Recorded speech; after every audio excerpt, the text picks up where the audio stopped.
Young and the Restless 2-week spoilers for January 19th to 2026 thrill as Kane Ashby and Phyllis Summers are taking no prisoners. Young and Restless 2-week spoilers, Chelsea panics and does damage control. Let's jump in.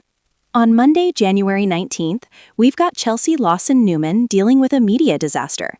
She deflects Esther Valentine when she asks about Newman Enterprises, saying, "Oh, it's just a rumor." Chelsea texts Adam Newman that things are getting worse in the press. Adam lets Victor Newman know the IT team may be able to trick the AI with fake targets. Victor vows they won't lose their empire to lowlifes like Kane and Phyllis. Victoria Newman mentions it's a mess in the press, but Adam promises he and Chelsea are fighting it. Victor wants to call the cops on Kane and Phyllis, but Victoria has to remind her dad, Victor, that he also used the illegal AI, so he can't report anybody. Nick Newman's dangerous spiral and Matt's kidnapping on YNR. Noah Newman is alarmed by Nick Newman's actions on Monday because he's got Matt Clark tied up in his trunk. Nick gets angry about Noah's prying and asks about his pain as Nick knocks back his last pain pill dry. Sienna Bacall eavesdrops on them talking about killing Matt. Nick says Matt's going to disappear permanently. Noah wants to call the cops, and Sienna creeps out and runs over to the new ranch to tattle to Victor. Meanwhile, Nick is reminding Noah that Matt almost killed him twice. Noah wants to know if that's Nick talking or the pain pills, and his dad loses it on Noah.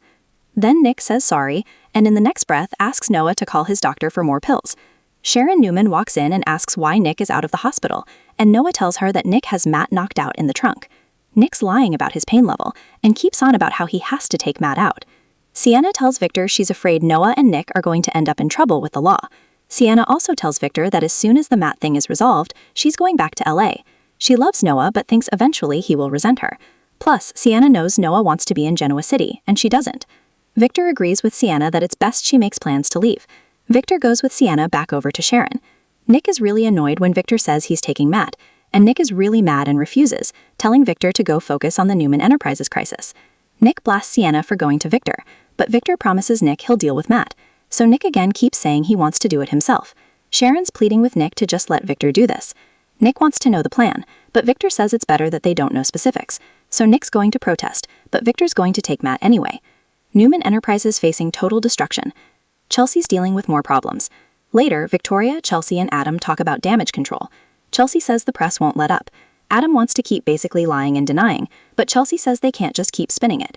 Adam jokes about kidnapping Phyllis and forcing her to shut down the AI. Chelsea talks about Phyllis being selfish and hurting everybody around her. Victoria is worried about Victor and the toll the stress is taking. Adam fears Newman's a sinking ship, and Victoria wants to ruin Kane because she says if they lose Newman Enterprises, it will kill their father. Victoria is devastated, ironically, that her children could lose their legacy. It was fine for Victor to use the AI to steal the legacy from Kane's kids, and plan to use it so that Jack Abbott and his kids and grandkids don't have a legacy, but it's bad when it's done to them. That's typical Newman hypocrisy. Billy Abbott and the Chancellor takeover plot on Young and the Restless. Tuesday, January 20th, we have Victor ready to take on Matt, having him out of Nick's hands. He wants to do this personally, but is Victor going to pick a physical fight with Matt? If so, I hope Victor plans to bring security along. Otherwise, Matt could get the better of him. Plus, dangerous dirty cop Annie Stewart is still on the loose. Nikki Newman is impressed with Chelsea and her efforts at Newman Media during the crisis. Victoria goes and rips Billy Abbott a new one. She wants him to answer for his actions and his choices. It looks like Victoria may find out Billy is going to work with Kane and Phyllis to take over Chancellor. Also this week, Billy gets read the riot act by his brother, Jack. Billy insists he's not doing anything wrong, but Jack disagrees. He may worry that if Billy gets his hands on Chancellor, Victor may double down on coming for J-Bot. Of course, Billy is going to say that's not going to be an issue. The bottom line is he wants. Victor's jealousy and the Kane train momentum on Young and the Restless. Wednesday, January 21st, we've got Victor catching Nikki looking too close to Jack. It's a hug in the living room of the new ranch, not off in some secret room. Victor is going to read it the wrong way and make accusations. Sally Spector is blindsided by Billy this week. It looks like Billy is going to take Kane's offer to run Chancellor. That's Billy's weakness, so it's no surprise. But Sally is going to be crushed. Also this week, Sally's on the Kane train. She may be going to confront Billy or Kane or both. Phyllis stands firmly with Kane. Of course, Phyllis is all in. She's deluded herself about her kids being okay with what she's doing, and Kane doesn't have too much to lose.